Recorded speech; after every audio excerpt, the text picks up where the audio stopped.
2019 के से सितारों की असल में वो कहानी बनती है जिसकी प्रेडिक्शन हमारी तो जो होली बुक है ना, समझ लीजिए वो एक कंप्लीट लोगों के लिए इंसाइक्लोपीडिया है अगर हम उससे सबक लेना चाहें। वो सब बातें उस किताब में मौजूद हैं और अक्लमंदों के लिए निशानियां हैं। लेकिन मैं तो हर बार मैसेज देती रही कि अब भी अगर हमने अपने क़िबले दुरुस्त ना किए तो शायद माफ़ी का मौका भी ना मिले इंसान को। तो जो है 2019 से आसमान पे सितारों का घेरा और तंग होना शुरू हो गया। फिर हम दिसंबर तक आते हैं। आपने देखा होगा इकॉनमी फॉल करना शुरू होगी बहुत सारे ममालिक की। आपने बहुत सारी जगहों पे ऐसे ऐसे मैसेजेस, वो ऐसे ऐसे सेटबैक्स देखे होंगे कि जो आपके बियॉन्ड एक्सपेक्टेशंस होंगे। जहाँ जहाँ आप लोग कभी दुनिया में ऐसे वाक़यात हुए होंगे जो कि आपकी आँख ने सोचे भी नहीं होंगे, आपके दिमाग ने वो तसव्वुर भी नहीं किए होंगे। अच्छा, वहाँ से जब हम दिसंबर में पहुँचते हैं, 26 दिसंबर आती है, 2019 आता है। और यहाँ पे मैं एक और बात भी कहूँ कि पाकिस्तान में 2018 में इलेक्शन होता है। 2018 में जो इलेक्शन होता है तब भी मैं बहुत शोर मचाती हूँ कि ये डेट बहुत गलत है, क्योंकि दो ग्रहणों के दरमियान में आप ये डेट दे रहे हैं। ये इलेक्शन कंट्रोवर्शियल ही रहेगा और ये गवर्नमेंट अपनी मुद्दत नहीं पूरी कर पाएगी। लेकिन मैंने बारहा टेलीविज़न पे कहा, मैं बहुत सारे प्रोग्राम्स पे थी और मैंने कहा इसको अक्टूबर नवंबर में कर दिया जाए, क्योंकि इस इलेक्शन ये कंट्रोवर्शियल ही रहेगा ये टाइम जो है।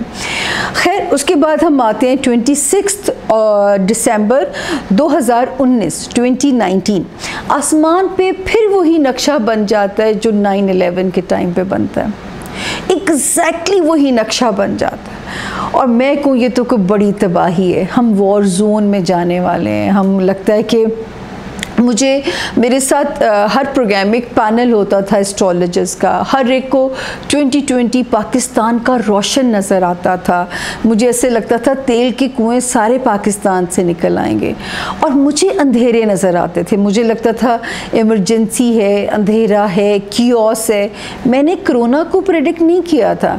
मुझे ये लग रहा था हम एक वॉर जोन में एंटर होने जा रहे हैं। और मैं कहती थी कि अल्लाह करे कि मैंने बहुत सारे प्रोग्राम्स में क्लिप मौजूद हैं और जब वो प्रेडिक्शन सच हुई तब भी मेरे ऊपर बहुत सारे प्रोग्राम किए गए कि आपको कैसे ये डिस्ट्रक्शन नज़र आती थी। हमने कभी ऐसा सुना भी नहीं, सोचा भी नहीं कि जो हमने मंजर देखे जो है, अब मुझे वो वॉर जोन नज़र आता था। मुझे लग रहा था जैसे कर्फ्यू, अंधेरा। और वो जब मैं सड़कों पे देखती थी तो वो कोविड लेके आएगा ये मुझे नहीं पता था। तो देखिए, अल्लाह ताला ने बहुत महदूद इल्म इंसान को दे के भेजा है। मुझे वो अंधेरे तो नज़र आते थे, उसका रीज़न कोरोना होगा ये मुझे भी इल्म नहीं था। तो मैं हमेशा अपने साथ के इल्म वाले लोगों से दरख्वास्त करती हूँ कि सितारों से मत खेलिए, वरना ये आपसे खेल जाएंगे। क्योंकि उसके बाद फिर प्रोग्राम किए गए, उन सबको भी बुलाया गया, मुझे भी बुलाया गया कि आपको जो रोशन पाकिस्तान नज़र आता था वो किधर है। ये तो पाकिस्तान में अंधेरे और वो मंज़र आ गया। तो ये आप लोगों ने खैर वो मंज़र देखा कि वो कोविड की तबाही थी, वो कोविड का ज़माना था और जो है वो दुनिया का एक ही वक्त में दुनिया को ब्लॉक कर दिया गया। और उसके बाद खैर जब पहला पेशेंट मार्च में आया लाहौर में आया पहला पेशेंट, मुझसे फिर सवाल किया गया टेलीविज़न पे। मैंने कहा जी अब ये अप्रैल मई तक तबाही बहुत बढ़ेगी।